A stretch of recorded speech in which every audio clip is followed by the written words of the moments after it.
and welcome to another episode of Sequel Pitch, in which three friends pitch their movie sequels to the host and then battle it out to convince the host that they have the winning idea. I am your host this episode and the Scarlett O'Hara of this episode. And the boys are going to go off to fight in a sequel pitch civil war.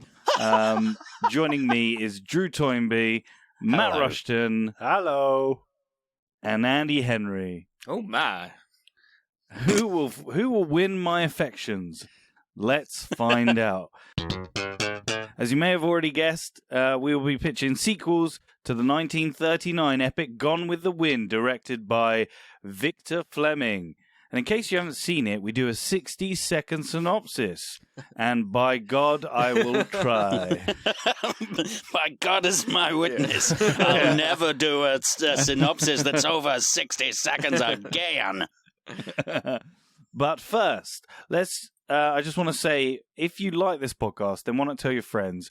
And that is a way that we can grow our film community to be almost as long as this movie. If you super like this podcast, then why not head on down to our Patreon at www.patreon.com/sequel pitch. And you could subscribe to the £2 tier and have access to our full review of this movie and many, many more. Well, not many more, but many more. Quite a few more. Yeah. It also helps us put money aside to improve this podcast and make it better for your ears. So, without further ado, here is my 60-second synopsis of the 4-hour movie Gone with the Wind. We start the movie in the Old South, just before the Civil War, and a woman called Scarlett O'Hara lives on a plantation. And before the start of the war, life on the O'Hara plantation, it's called Tara, could only be described as genteel. As the young Scarlett, she is without doubt the most beautiful girl in the area and is always the belle of the ball. She is very much looking forward to a barbecue at the nearby Wilkes plantation, and she will get to see the man that she loves, Ashley Wilkes. She is really, really sad when she hears that he is to marry his cousin, Melanie Hamilton. And in a fit of anger, she decides to marry Melanie's brother. And then war is soon declared, and the men being men march off to battle, thinking that this will only last a few weeks. Now, she's living in Atlanta. Scarlett sees the ravages that the war brings. She also becomes reacquainted with Rhett Butler, who she had her first meet with in the Wilkes barbecue. But unfortunately, the guy dies in the war, and now she's a widow. She still pines for the married Ashley and dreams of his return.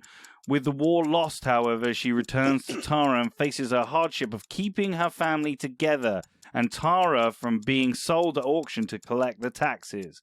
She has to become hardened and bitter and will do anything, including murder, also marrying her sister's beau. To ensure she will never again be poor and hungry.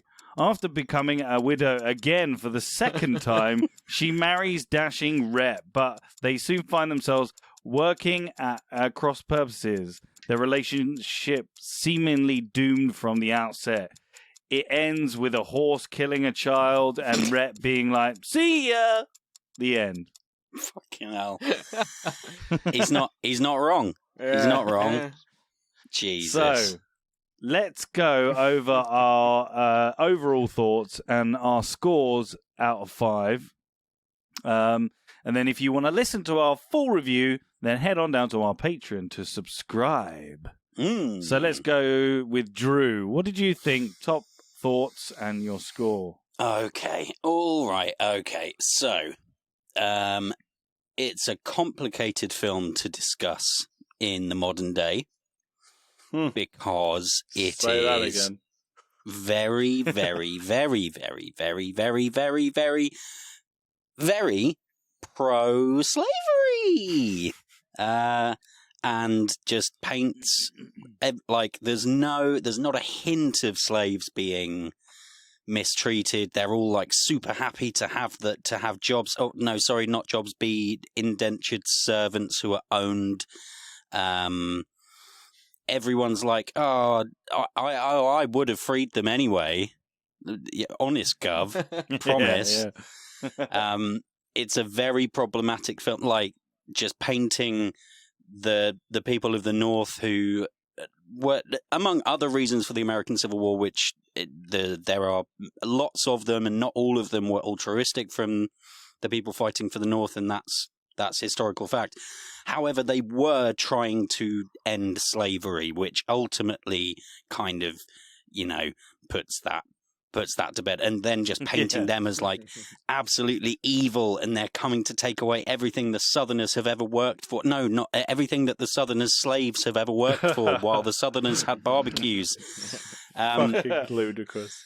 It's so distasteful. I cannot believe that this film was made in the 20th century and had that huge viewpoint and put it across so earnestly and with such conviction. I could feel myself feeling sorry for them. And again, from the perspective of those characters, it would have been upsetting and scary. Their entire way of life changed, but they owned people, and many of them raped and murdered a lot of them. So fuck them. However, as a piece of filmmaking, particularly from 1939, it holds up remarkably well. It's very impressive. There are some huge set pieces. I found a lot of it really memorable. I found the sort of character interactions and drama and the performances really engaging once you sort of shift gears back into, it's kind of like we're watching pantomime performers rather than people doing naturalistic acting. And I think that the film deserves its place in film history. Adjusted for inflation, it is still the highest grossing movie of all time, which is mad. Yeah. But it's... Oh, man. I can... If one can divorce oneself from the horrible distastefulness and ignore the fact that actually, and we'll get into this in the full review, the character motivations and stuff is really bizarre, and Scarlett's love for Ashley for the whole thing, and then at the very end being like, oh wait, no, I didn't, silly me. I think it's very impressive. So I am going to give it 3. Jesus Christ. I'll give my reasoning. I can't think of a funny thing to... 3 tense, frantic, running around a war-torn city trying to find a doctor to help a woman give birth to a baby out of 5. Because I would recommend that people do watch this film, but you have to go in understanding the context of the film. That's the caveat. If you're going to go in uncritically, never, ever, ever watch this film. If you're going to go in understanding the reality of the situation and what millions of African Americans went through in the South leading up to the events of this movie, then you should watch it, but I couldn't give it any higher than a 3. Sorry, that was quite long, but... Yeah. That's all right. Thank you, Drew. Matt, let's go with you. 'Cause, I don't have much to say about this film. That is a fact. I have so many problems with this film. Drew, to be fair, you've nailed on a lot of the things that made my toes curl. I haven't been this uncomfortable watching a movie for sequel pitch since we did Wild Wild West. This is how bad this fucking movie was for me. It was... That was a 90s movie as well. Well, I know, but that's the thing. Clearly, we haven't moved that far, so maybe it was right to be in a 20th century movie. But it's just characters are despicable for everything everything I stand against in 2023. The movie itself, it celebrates these heroes that hold these people's lives in the palm of their hand and throw them away like they're trash when they're done with them. These are the heroes of the movie, and for me, it's still dubbed one of the greatest romance films of all time. No, fuck me, I would rather watch a Saw film and look at the romance in a Saw film than watching this one again. Like, I'd rather see the devil go and fucking find his mistress than watch this. Like, this, for me, cannot stand the test of time. Like, it is a film, it was done in 1939, would have been better in 1839. Like, it's that far off. It's cinema history, yeah, but like with all good things from history, it needs putting in a glass cage, locking, and never being let out again. Like, it is done. It does not need to see the light of day. And the fact that I was like, how am I going to watch this? How am I going to watch this? Like, I couldn't bring myself to pay money for it, and found some God bless YouTube channel that should be shut down because it's streaming illegal films. But I found it for free and I didn't pay, and I'm so fucking glad I didn't pay to watch this film because I remember not liking it. So that's my rant over. There'll be more to come of the same ethos. But like, what am I scoring it? I am scoring it purely on the basis that they put that poor child out of her misery and killed her before the end of the film. Like, it gets a one, frankly, my dear, I don't give a damn fucking score, you know? Like, there is nothing else. Like, it doesn't deserve funny things. It just deserves to be shot. Fair enough. Ironically, I would have loved she to does see kill, this yeah. sitting next to Matt for 4 hours, just watching his teeth clench and just be like, bullshit, what the fuck? God damn it. Okay, Andy. Wow. I'm a bit lighter. Obviously, I agree with everything Drew's said regarding all the bad things about this movie. But in terms of like the story and characters and other things I'll get into in the review, I actually I like this movie, and I wish I could see Matt's face now. What the fuck have we become? Because there's some great bits which are funny just because they're old. Like for instance, at one point, when their kid dies, Scarlett faints, and it's exactly like what's her face, Marion Cotillard in the Dark Knight Rises, her death scene. It's almost like that. It's just like, which I'm sure at the time was fine, but over. Okay, now I forgive you. The fact that you find death funny, I'm fully on board with your review of this film now. I actually really like the character of Scarlett. Like, not in terms, I don't like her character. I like the character. I think she's very the performance. Intrigue. Yes, the performance and the whole. Is she? Obviously she loves like Ashley, but this whole thing of, does she really love Rhett? And then when he's like kind of what Drew was saying, like at the end when she just kind of turns and she kind of like breaks down and says, "I've loved you all along and I've just didn't realize" and stuff. And it's just like, "Oh, are you really?" And then the way he leaves, obviously, which I think everyone like knows. And then she's like at the door going, "Oh, I'll go after him. I have to get him back." And then she starts to close the door and be like, "Oh, I'll do it tomorrow." And I wish they ended there. They have, there's a little bit more, but because that would have been like, "Oh, did she actually really love him? And will she go back, after him tomorrow?" But yeah, what she goes through, it's a really great character. And then we can go into like the scenery, the shots, just the way film is different compared, from when this is made to now. But saying that, Scarlett did work a horse to death, so I'm going to give it 3.25 horse deaths. Very nice. I forgot we could do points. Can I do like 0.1? Yeah, of course you can. I feel like these guys are scoring it way too high. 0.1 out of 5 is what it's fucking getting for me. Thank you, numbers man. I am going to go in between all of you and go to killing a North civil.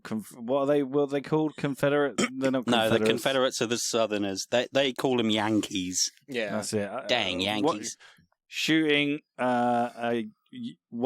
shooting a Yankee in the face.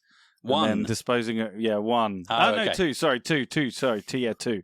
I agree with what Drew says in terms of like cinema history and it being like of the time and the cinematography and some of the shots and the orchestra and stuff is really good.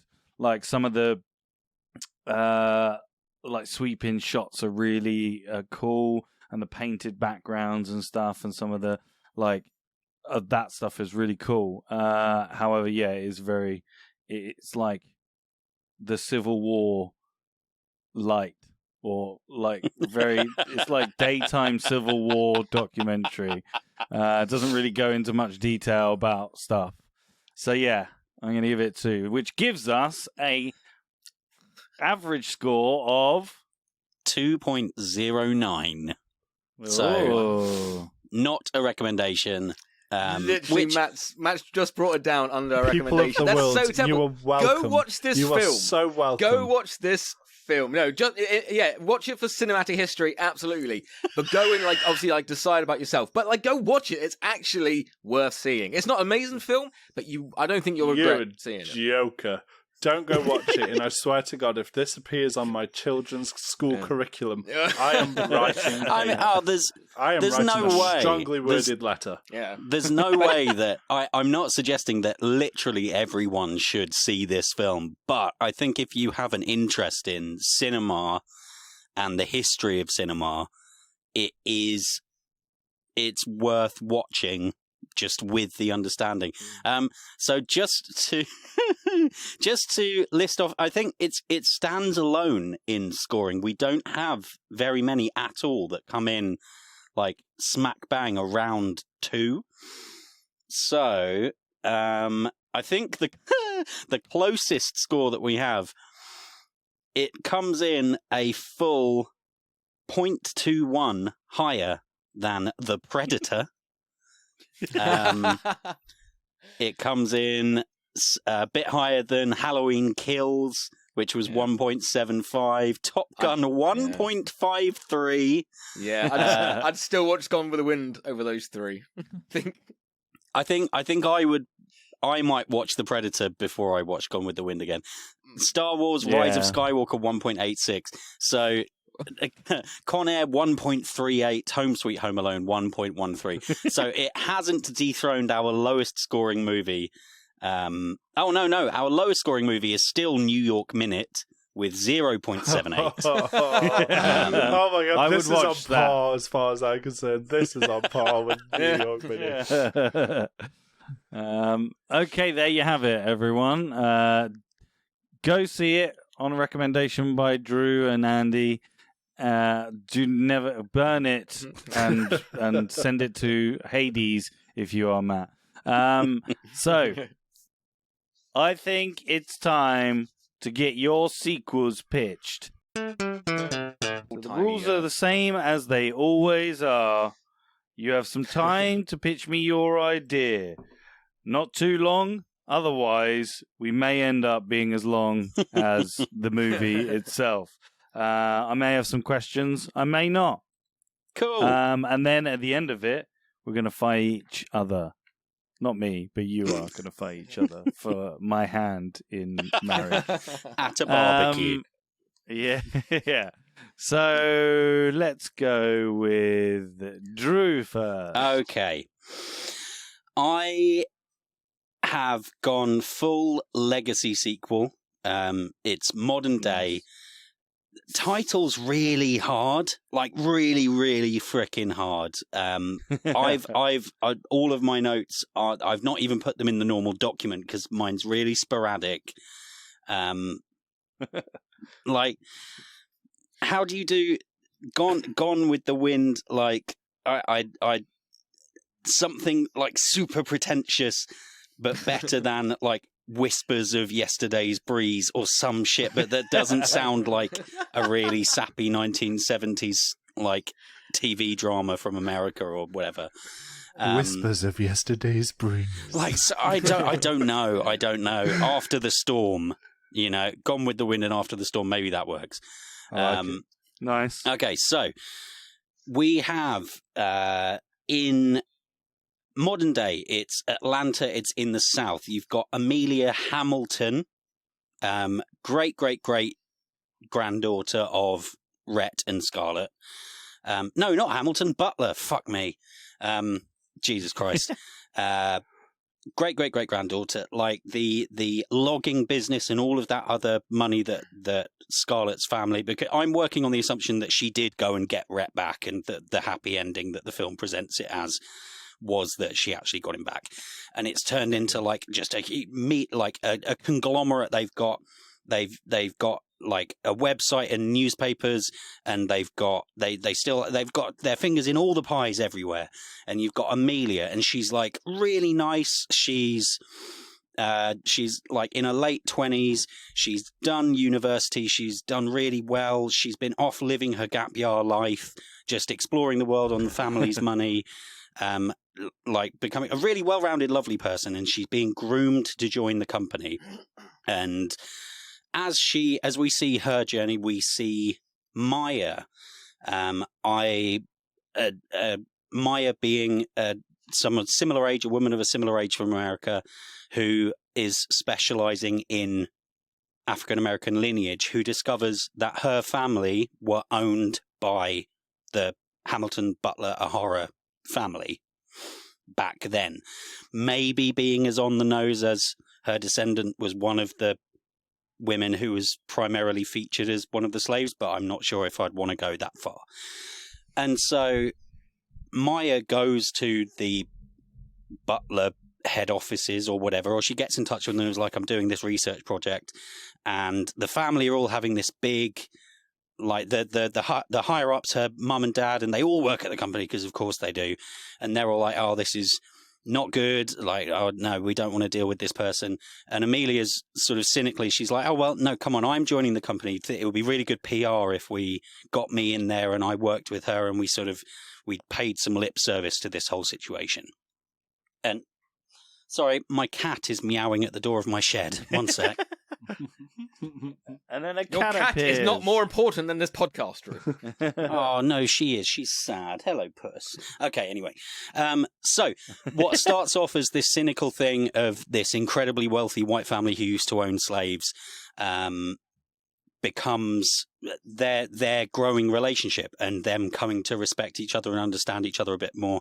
Mainly, like, I would want to make sure that the focus and emotional journey is on both of them, and I would want there to be some element of Maya also coming to understand Amelia's viewpoint and exploring what I talked about in the Patreon exclusive bit of like, okay, no, for those people existing in the South, having their entire way of life change, it must have been terrifying, it must have been scary. You see all of that. However, importantly, like not more importantly, but the point that I want to very strongly make is that it is much more about Amelia coming to realize, like, Amelia is not racist. Her family aren't actively racist, but they're not anti-racist. They're just like, oh, it was in the past, it wasn't us. We didn't do that. We're good people now. We give to charities. We employ black people. Everything's great. And them discovering that that's not good enough. And so you've got the drama in the first act of them kind of, they're sparring and they're really combative when they first get to know each other. They start to come to respect each other. They both take a trip to Tara, and like Amelia's talking about all of the like crazy happy memories she has there, going swimming, like spending summers there, and the swimming pool and the tennis courts and everything, and being like, oh yeah, this is the wing where the slaves used to, where the workers used to stay, and being like really euphemistic, and now it's like the fucking pool house or something really sick.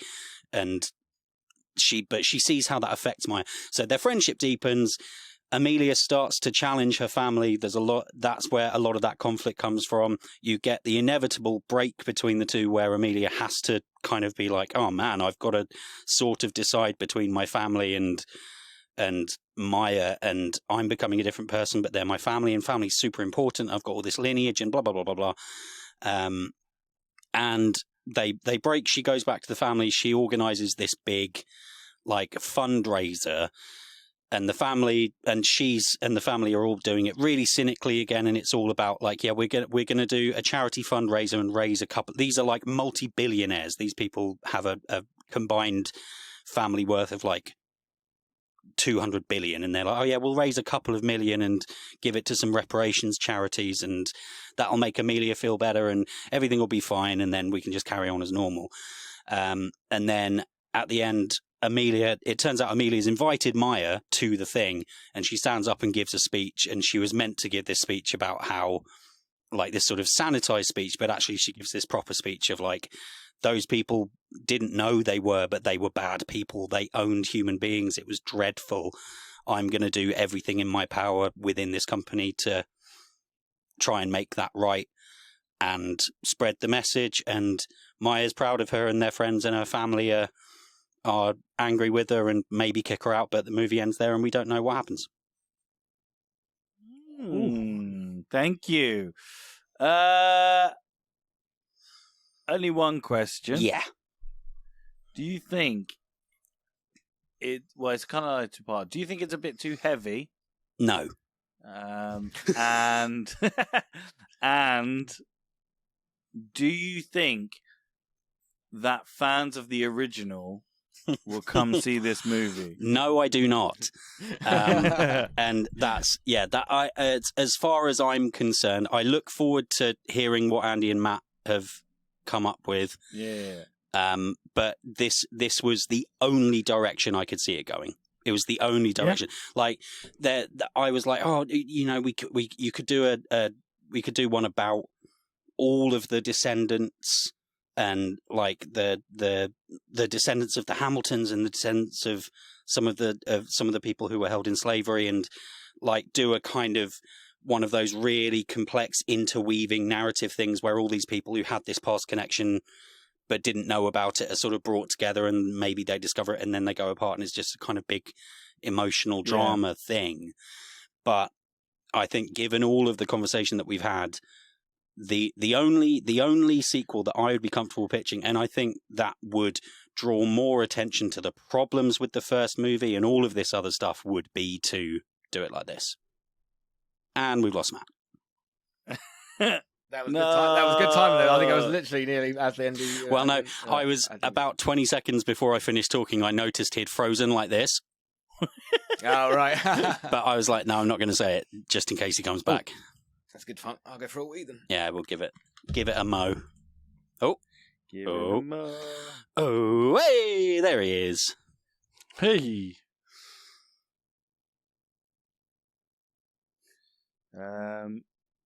Okay. Thank you, Drew. That was good. Thank you. I'm now going to go over to Matt. Hey. Okay. Or shall I wait? I don't know. It's up to you. He's going to complain that he's not been here. Yeah, he is. Especially because I didn't write any notes. He's already going to have plenty to say about the fact that he had to make notes through my one. Let's wait. Yeah. Oh, is Matt frozen again? Oh, no. Oh, dear. Don't do this, internet. I thought he upgraded his internet. Did he? I thought he did. Maybe I got that wrong. Oh, dear. No, dear. Ach, no.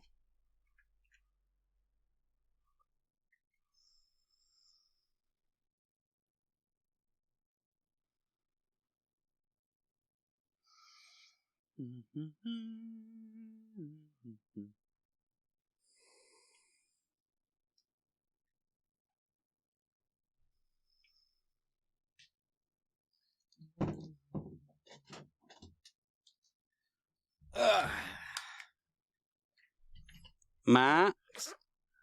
Yo. Matt? Yay! We can hear you at least. That's good. Remember to clap. Don't know what happened. Remember where to cut. No, it's... Oh, no, I'll figure it out. It's all good. Thank you, Drew. Now let's move over to Matt. Ooh, okay. Okay. What is your title? My title is Gone with the Wind, I 2. The Windy City. Nice. Hey. So Scarlet will literally do anything to get Rat back, and canters about looking for him with the help of some unexpected allies. And asterisk, this is filmed in the 40s. Very important. Oh, right. Oh, okay. So Cool. wait, this has already taken place then? So this film was filmed in the 40s. Yes, my sequel okay. is Fine, it's okay. canonical of the time rather than doing it in modern day. Okay.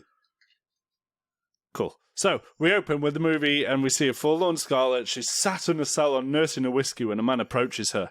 She throws the whiskey in his face, and in a repeat of the classic ornament-breaking scene, she throws the whiskey glass the length of the salon and it smashes against the back wall. A man pops up from the sofa. I love this bit. A man pops up from the sofa and he's bleeding and he has glass. I knew Andy would be there for it. He has a glass shard in his head. She leaves. We run the credits. Give him the win. What- Give him the win what a- now. What an opening. Anyway, Glass she's shard definitely in the not head. home. She is, randomly, we discover, she's in South Dakota. And we learn it so there's either like some really boring overlay text, or there's a big sign saying South Dakota and bullet holes through the O's because the place is rough. So Scarlett marches along to her horse. She's a bit drunk. She's apprehended for drink riding, and it's a young blonde thing that apprehends her. They have a chat en route to the cells. They formally introduce each other. The young deputy shocks Scarlett when she says her name is Jane. Just at that moment, Scarlett's shoved into a cell. Whilst in a cell, we hear music play, and Scarlett bursts into song. It's epic. It feels very out of place, but it is a sign of things to come. So, this movie is going to be a musical. And even better, it's a crossover musical with another classic of the 50s set in the same time period, Calamity Jane. This is a prequel to Calamity Jane and a sequel to Gone with the Wind. Fucking mint. Right, I refuse to make another Gone with the Wind, basically. So, Okay. the first act, it basically ends with Jane having heard Scarlett's life, a mission to find the man she loves, and Jane's so moved by it that she joins the crusade, and they have a duet and they sing as they set off. Jane has ulterior motives, however. She needs to prove that she's badass and she can travel on her own with a horse and a gun so that men respect her. Anyway, Act 2 is the journey from Deadwood City to Chicago. There'll be something that tells us Rhett's in Chicago, probably like a letter asking for her or something, but it helps move the story on. And we get a song about the Windy City, maybe like reprising the song from Calamity Jane, the Windy City, but hey, who knows? We have it in an inn. They stop in an inn, and it's a big choral number with lots of dancing on the tables and whooping and kind of frivolities and all that. And then it's just Jane and Scarlett back on horses. We stop off in Sioux City before then landing in Iowa somewhere, and there can be like a carnival or something in Iowa that's celebrating the Yankees win and celebrating freedom. And it's like a big thing about equality. It's great for the 40s because it's seen as really progressive. And obviously, I finally get a bit of comeuppance against the bastard who wrote this first film. I get to F you him a bit. Or them, I don't know, he's a man. Presuming he's probably a man, and I mean, why? the book was written by a woman, but Yeah. screenplays. Well, I meant the movie, Yeah, the screenplay. was, yeah. Even more batshit that book was written by a woman. But anyway, that's detracting. So, Scarlett meets a progressive thinking man in Iowa, and she has some butterflies and some feelings for him. Then she begins doubting why she's actually going to Chicago. But, you know, she wants to get a douchebag husband back still, I think. But we see some slight behavioural changes. So then Scarlett and Jane leave, and they have a real heart-to-heart discussing the reasons that Scarlett's so determined to get Rhett back, and they talk about the kid they lost, and the kid that they lost, and everything else that they lost. But, you know, it's basically he's a dick. So there's another song that starts quite confrontational, and Jane's combative and going like, why? Babe, why? Don't do this. Don't go back to him. And she's like, no, I must. He's my man. He's my man. But it starts quite discordant in the beginning. But then the second half of the song, they come together and they sing in a wonderful harmony as they both start to realise that they've learned something from each other. Scarlett basically realises she's going to Chicago. She never wanted to get Rhett back, but she wanted to end the story on her terms, and she has control and dignity again. So that's a badass women on their horses. Act 2 ends with them arriving in Chicago, a really bustling city, and there's a big picture of Rhett's face as a munitions factory owner. Oh, of course he is. Act 3 sees the face-off between Rhett and Scarlett. Rhett, it turns out, is actually in dire financial need, and that's why he reached out to her. He wants her money now. Scarlett says her piece, that she's stronger without him. They have a confrontation and sing, and she's obviously way better at singing than him. End of the song, she stands strong, he's weak. He hates it, and he goes to hit her. But Calamity Jane whip cracks with her whip and ties his hand as he goes to hit her. But before Scarlett can do anything, Scarlett then draws the gun and points it in his face. And she says, "Frankly, my darling, I don't need you anymore." And she walks out.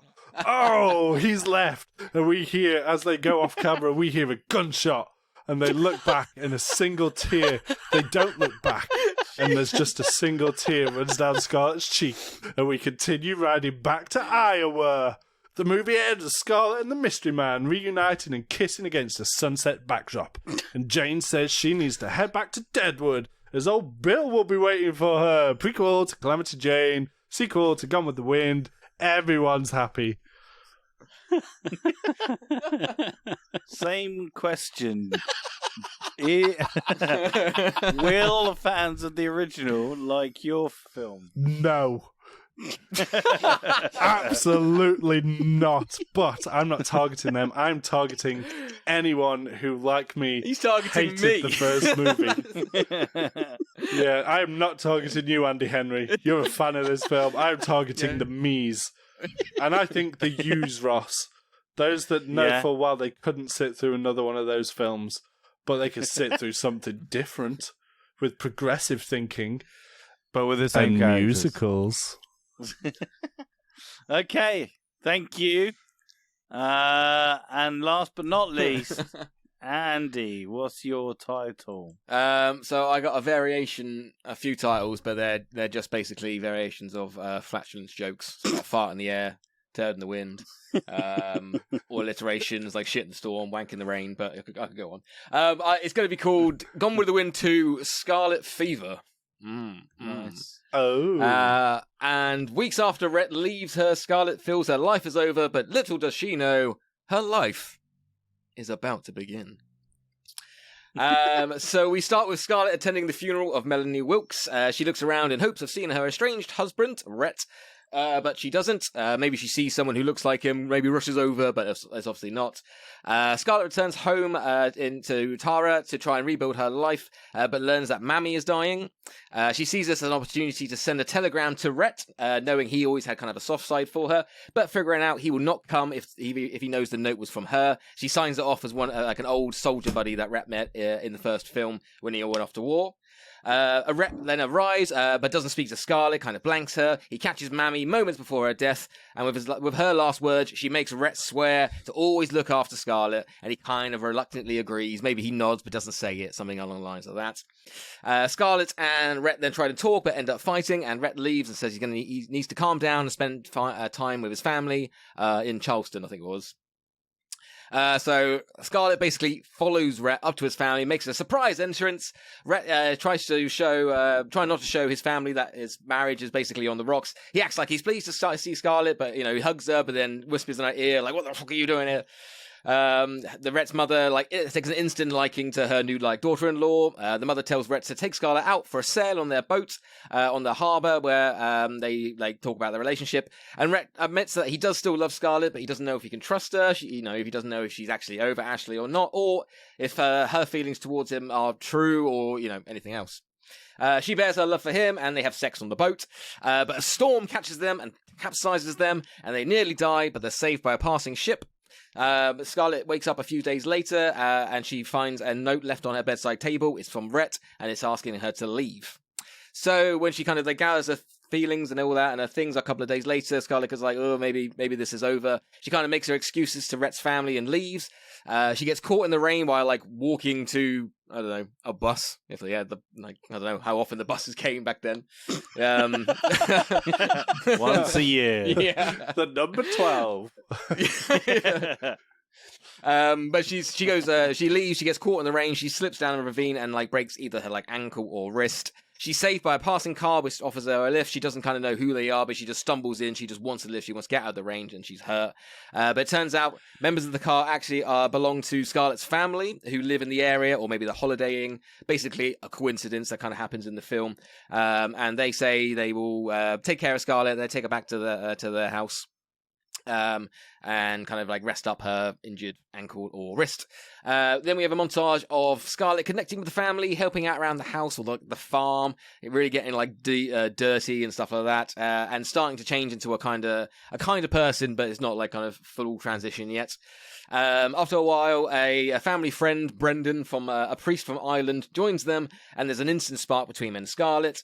As they get to know each other, she sees how kind and generous he is, and it's kind of she kind of looks into herself and kind of like reflects on it.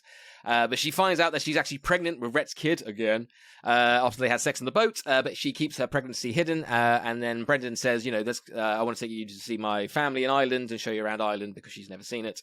So she agrees. In Ireland, Scarlett is welcomed by Brendan's family. They're all kind and generous, like they big hugs, warm dinners. Scarlett is like fucking like just engrossed by this warm, friendly feeling, which starts to change her more and more. Brendan takes Scarlett exploring through Ireland, meeting the locals, all these quiet little towns, and showing her like a quiet life is like pretty nice. While exploring, they pass an old, dilapidated house which belonged to Brandon's family before the English destroyed it in the Anglo-Irish Trade War. That's right, I did my fucking homework. Scarlett soon receives a notification of divorce from Rhett as he intends to marry someone else. So Scarlett is confused, admitting she doesn't know if she actually loves Rhett. This note is playing with her emotions. Did she actually love Rhett, or maybe it was just the lavish lifestyle with the security that he offers that she actually liked? Brendan admits that he loves her, and they kiss, and Scarlett vows to forget Rhett once and for all. She tells Brendan about the baby, but Brendan pledges to lie to his family and say the baby is his. And then another little montage, so this film's not 4 hours long, shows Scarlett like finishing her transformation basically into a different person. She sells half of her father's plantation to buy and redo this dilapidated house of Brendan they used to settle down. Scarlett starts helping out around the town and becoming well known and fond by the townspeople. This montage is basically 9 months, and then her water breaks at the end. The doctor comes in, thinks Scarlett's going to die, and there's a big, she's going to die, shit. But then an emergency cesarean is performed. We think Scarlett has died as the doctor comes out all solemn, but then he hands Brendan a baby boy and says both baby and mother are doing fine, and they name the baby Gerald, awful name for a kid, but it's after Scarlett's father.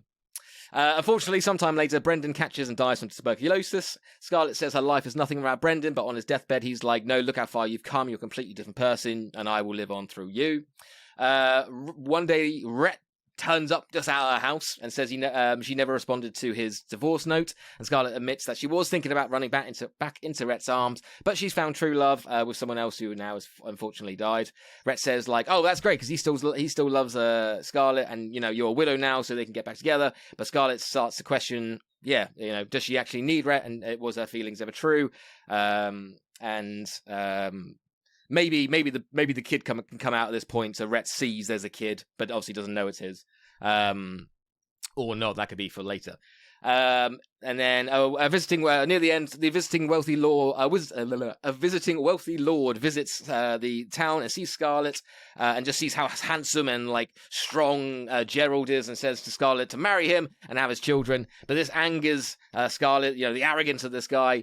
She refuses, and then the Lord tells his goons, because the guy has some goons, later that night to basically, when Scarlett is asleep, to burn her house down, and then the Lord will run in, save her, make her feel that she owes her life to him, and then that will force her to marry him. So later that night that happens, the house goes alight, the Lord is basically chicken shit, the flames are too high, and he leaves. Rhett is kind of like gathering his stuff after being rejected in like the last scene or the last couple of scenes from Scarlett. He's like, oh yeah, maybe not. maybe I'll leave. So he's getting his stuff, but he sees smoke on the hill. He doesn't know it belongs to Scarlett, but he rushes over and runs into the house. He sees Scarlett, takes her out, tries to resuscitate her because she's unconscious from breathing in all the smoke. But then he hears a child scream. He runs back into the house, and then Scarlett wakes up just to see Rhett carrying the child to safety as the house burns and falls to the floor. And then Scarlett tells Rhett the child is actually his, and then she does love him, and maybe all this coincidences and stuff is the world or the universe or fate or something telling them they should be together. And they end up rebuilding their home and living in Ireland. And then an after-credit scene? No, I'm joking. Yeah, it's not. God. Very good.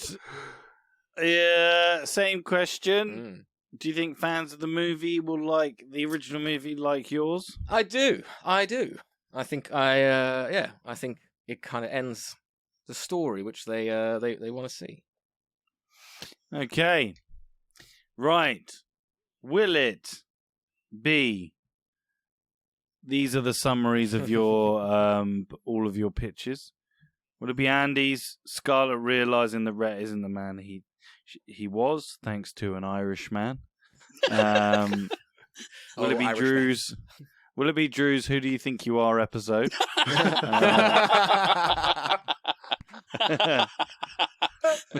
Very good. Very good. Will it be Matt's Gone with the Wind and Calamity Jane the musical? I'm pretty torn. I'm not going to lie.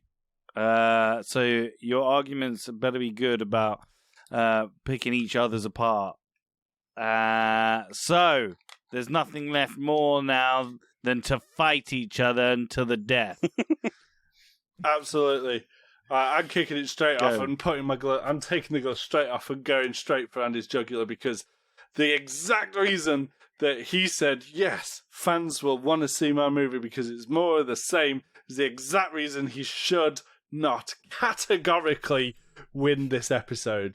Because, good God, all the suffering that we had to sit through for 4 hours about them. Oh, will they, won't they, will they, won't they? They have it again, and it's even nicer, and he's painted as a hero again. This fascist, racist pig is painted as a hero as he runs out of a fire saving a child. Like, this is what they may as well have done in the first movie to make me think, oh my God, they really fucking love this man. But, yeah, it's nice. I really loved what they were doing with Brandon. Got a bit confused on the old timeline with buses and cars and a boat that gets there in a day from America to Ireland, but you know we'll allow some. No, they don't take a boat. Shifting. They take a boat for a nice little trip. They don't take a boat to Ireland. Well, they do Ireland take a boat from to America? Ireland. They don't but it doesn't take a. It does. Yeah. No, it doesn't. That scene where they take a boat. That scene where they take a boat isn't to Ireland. That's just a nice like. How do they get to Ireland? Is my question. Well, they take a boat, but it doesn't take like a day. That's that scene. They take a boat. I don't care about the boat scene in your film. I'm saying they take a boat from America to Ireland. Doesn't take a day. It takes like a month or so. I think Matt, to his credit, Andy's saying they go for a boat trip in America. Yeah, I think the point when she visits him at his family and they take a boat. Is that what you're talking about?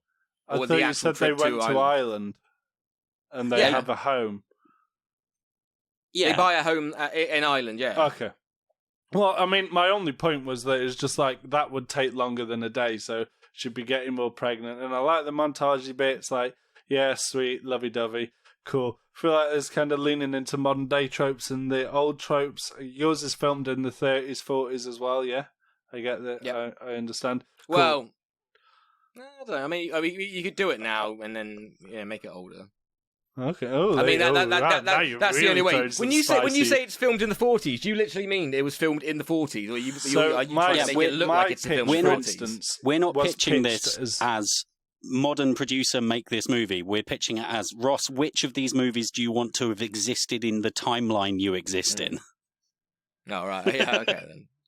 So this is why I'm making a point of, like, my film isn't filmed in 2023. It's filmed in the 40s. That's the asterisk on my pitch.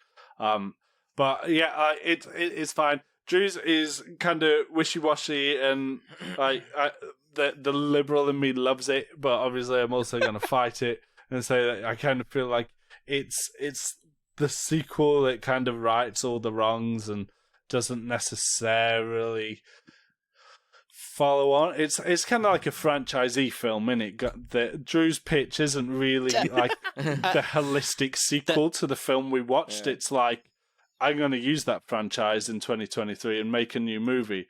Kind of like how I won with my Harry Potter pitch. So it's not a flawed argument. But I'm just saying it's not a clean sequel, where mine is a fucking spanking, sparkly clean sequel that takes them across America. It's not a new sequel though, because you're using like half of someone else's story. That's a little rich coming from you, Andy.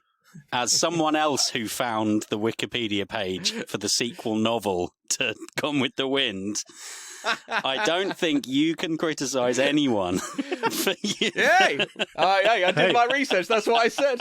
Mine is 2 original stories, because there is no referencing of Calamity Jane going to Chicago. Like, that's all made up. This is just me, gung-ho, firing my 6 strings, like, revolvers. Like, I was just having great fun, and I brought something brand new to the table that you can't knock. And you pissed yourself laughing in the first scene, so you know I have a good fucking pitch.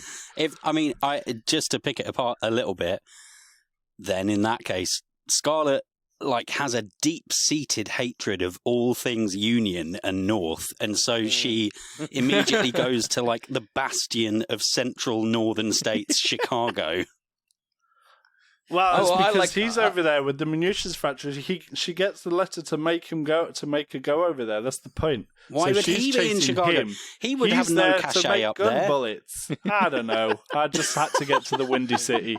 I just wanted to write the Windy City in my movie title, tie it into Calamity Jane, and Chicago is the Windy City. So I was just being clever, and why not? It's a coastal city. It's gonna have easy selling for munitions. It's gonna make a lot of sense. But whatever. Someone else can write what Chicago is like in the Chicago 80s. is not a coastal city. I just want to hear. It is it's on a lake. It is not on the sea. It's on a big old lake. Go.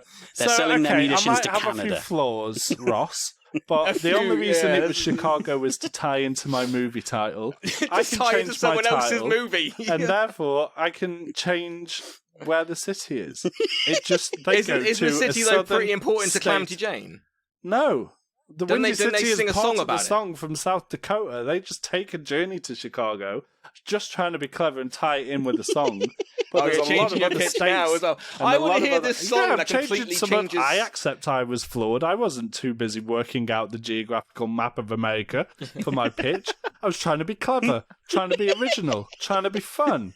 But hey, if you want to get that pedantic about it, that's fine. I do want to get that pedantic about it. I like as well, like with Matt as well. Like she wants to get the whole movie until one song changes her whole opinion. Like I can't wait to hear that song. It's going to be like the new Let It Go. It's going to be something that changes her whole fucking motivation for the last 80 minutes of this film. Probably Calamity Jane is like the fucking Beyonce in this movie. All right, Calamity Jane is like fucking Beyonce in the fact that she empowers this woman after seeing her hooking up with another guy nearly and going, hey, what about him though? Hey, liberal agenda. This random guy as well that you didn't even put a name to. You fucked me over when I didn't give names to my French guys in the Reign of Fire.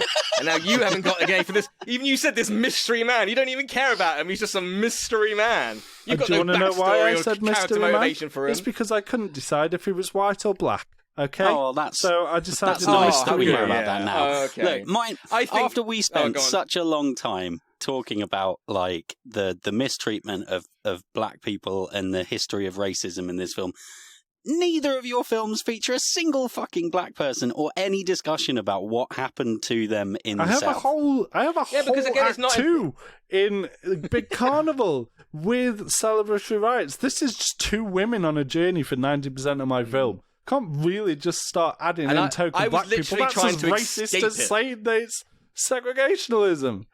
I'm literally trying to escape it, going to another place, another country. And again, I'm working on it's not about. That's not the film. My film is about the romance that wasn't ended in the first film. Drew and Matt have both said that the audience in the first film wouldn't want to see this, and I agree. They wouldn't. The audience in the first one would want to see this one. It's the same tone as the first one. It has this back and forth. Will they? Won't they? It's to be honest, yeah, a little bit. It is kind of like hero worshipping Rhett, especially as he fucking carries a kid outside through like a burning building. I don't mean to give that impression, but the story focuses more on Scarlet and her development. That's why the title was called Scarlet Fever. She doesn't not fucking Rhett develop at all. Fever. She goes back to him again. There's no development. Yeah, but she's a different, It's like she's a exactly different what we person. That's the whole criticised point of the her for fucking in the first montages film. and her going to this island, this other family, and then to Ireland. That's what changes her. Mine's the same tone. And She Drew's does do the Drew, dishes. Yeah, I like, You're right. Matt's- You did say that she starts helping out around the house. She does the dishes now. That's good of her. That is good. She's no, she really doesn't just progressed. she does everything. She does it in the farm. What do you mean talking about the dishes? Well, yeah, there's got to be obviously like they use dishes. They're gonna have the dishes, but she does all the farm work. There's all the other things. She I does did like- basically what her slaves were doing in the first one.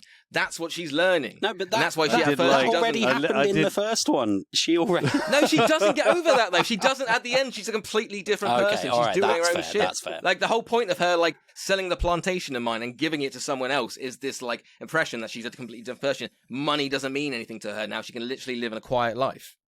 I did like in yours, Andy, where she had a wrist injury, so they have to look after her. Yeah, for her wrist or ankle, something that would kind of like keep her bedbound or something like that for like a or like A she couldn't wrist like injury. she would Or no something, either you know. bedbound or like she couldn't help completely. So she like there's a scene where she's like trying to carry buckets and then someone's like, oh, you can't do that, so they take it off her and she's like, oh, okay, good. But then later in the film she's like, no, I'll keep them, I'll try Yeah. and stuff like that. Like that's the whole point of like her Let's see. farmyard working and stuff like that. Right. Let's see. I've had enough. Oh, man, I've barely said anything. Okay, yes, go on, Drew. all I go will on, say Drew. is they've both spent a very long time attacking each other's and not mine because they know they can't attack yeah, mine. 'cause- Well, I said yours isn't Matt even had a the best sequel; it's a ex- franchise film. So Yeah, it's, it is. It feels like You're Rocky 9 or redundant something, like on a straight to very bin, basis. like the DVD bin. It feels You're like, like- it's connected. it feels like what's the- the American Pie like band camp The for? only That's what it one is. that is actually true to the character journey that Scarlett had. Both of you have Scarlett being Yeah, like, but it doesn't even. actually, no, Yours maybe doesn't I even have was. Scarlet in it. Mate, I am a strong, independent woman, and I'm going to let Rhett shoot himself in the head. / your Andy's adaptation of an existing story where she goes to Ireland. Which is already a sequel. Yeah, I'm using the sequel that was already out there, but I'm not using it completely. I'm changing. You it. have adapted. I did say adaptation. I wanted to make it clear that I recognised that you had changed some things. I think the burning bill. So mine actually follows. Yeah. Yeah, it does. But yours is just the same thing that happened in the last fucking film, where she spends the whole movie No, going, she "I actually- don't need Rhett," and then and being pregnant with his I don't baby, need But no they are, man. and then be like, "Oh, they no, I are do need both a need." different man. people at the end of mine. Rhett's not so much because it's not his film. We can put more in if we need to. But she is a completely different person at the end because of the action that she does, Mine, which she wasn't in the first one because she's like, oh, I'll get Rhett back tomorrow. And then she's like, oh, maybe I won't. Tell you what, Like, out of those mind, they are fans of completely Rhett would be different really people. pissed that he Here's- isn't in your film, Andy. here's Matt having a go at me for being franchise-ish when he's literally smushing two franchises together. And mine, yeah, but mine is done has with a semblance Calamity of Jane, humour, isn't like- it? Mine is out there as a wild pitch. Yours is a genuine follow-on pitch. Yeah, it is, and I Yeah, think mine mine- is that's the mine is point. actually like important. It would be able to address a lot of the different sides of the discussion, the long and interesting discussion that we all had. Put that in the film, address social issues and inequality and injustice, whilst providing some insight into the real historical impact. Like Doesn't yours- sound yours- like a sequel, though, does it, Ross? Doesn't I sound mean- like a sequel, though, does it? I think it does. I think it does. Anyway, right. Sorry, I've said my piece. Right. I am very torn. You all have very different pitches. You've got a musical, a sort of a gritty, modern day reflection on the original movie. You've got also Andy's, which is like a true a little bit more of a journey for Scarlett to have, but there can be only one winner. And in third place, with how many points is it? 2? Third place is one. One.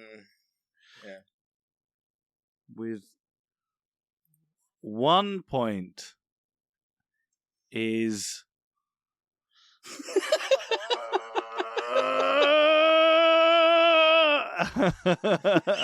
with 1 point. This is really hard. Okay, let me think. Okay, so with 1 point is Matt. I'm sorry. I do like the idea of a musical. I thought if anybody would have gone with me on that, it would have been you, man. I would have taken you to the grave with that. Sorry. I did like it, and I do like the idea of mashing up two franchises together. I just don't know. I'm sorry. I love it. I just think it was good. It was good. I honestly couldn't think of a genuine sequel. I was just like, what the fuck? Oh, Calamity Jane's set in the 1860s. I'll fucking go with Calamity Jane, mate. Yeah. It worked. It makes sense. And in second place is Andy's.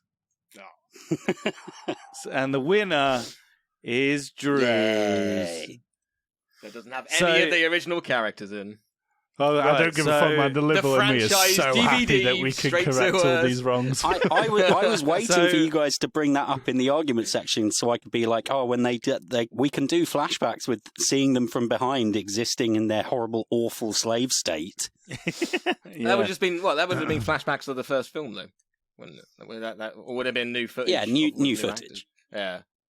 So, Andy, you were very close from winning. Like, when I first read yours before the episode aired, before we started recording, I thought it was really good. I thought, oh, actually, this is quite a cool take, like, you know, Scarlett going and finding herself and being like, from what I took from it.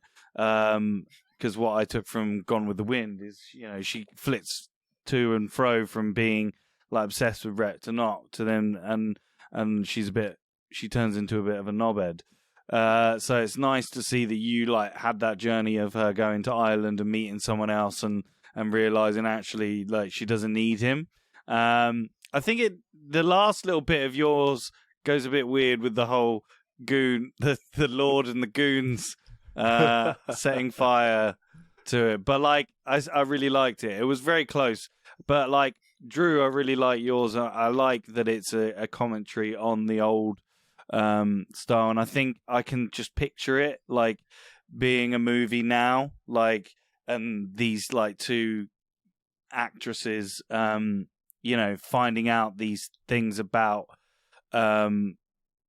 you know, the past, and it being not what do you call it? It's not a coming of age movie, but it's like kind of like that thing of like it is they like self discovery and things like that.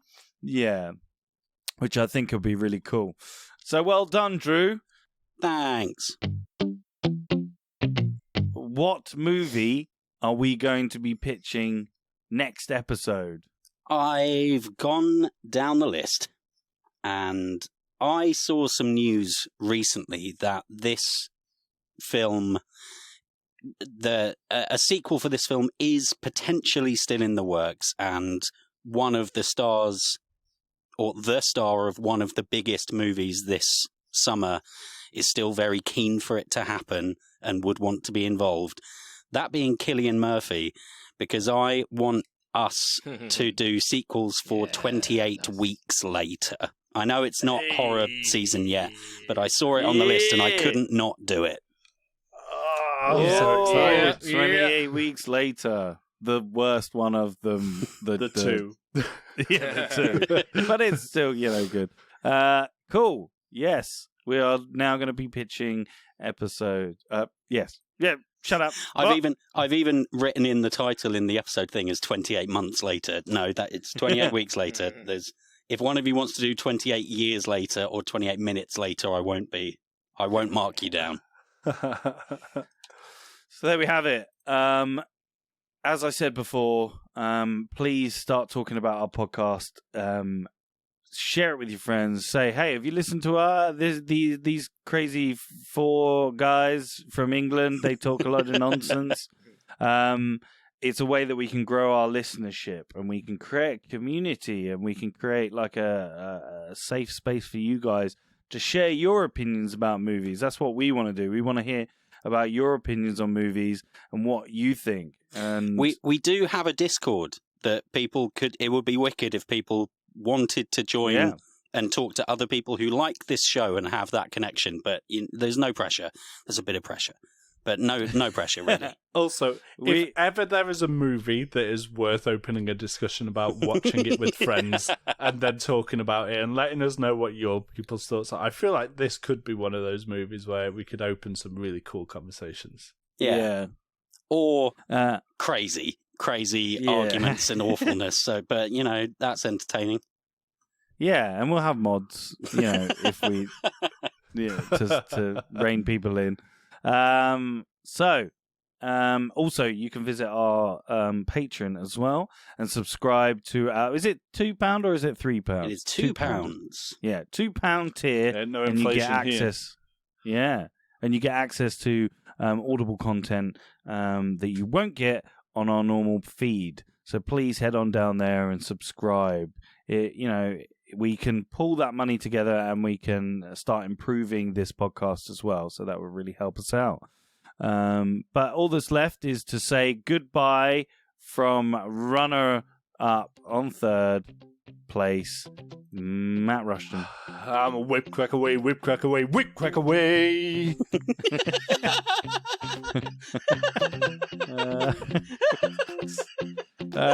It's goodbye from Andy Henry. Goodbye. Yeah, and this week's winner, Drew Toynbee. Goodbye, everybody.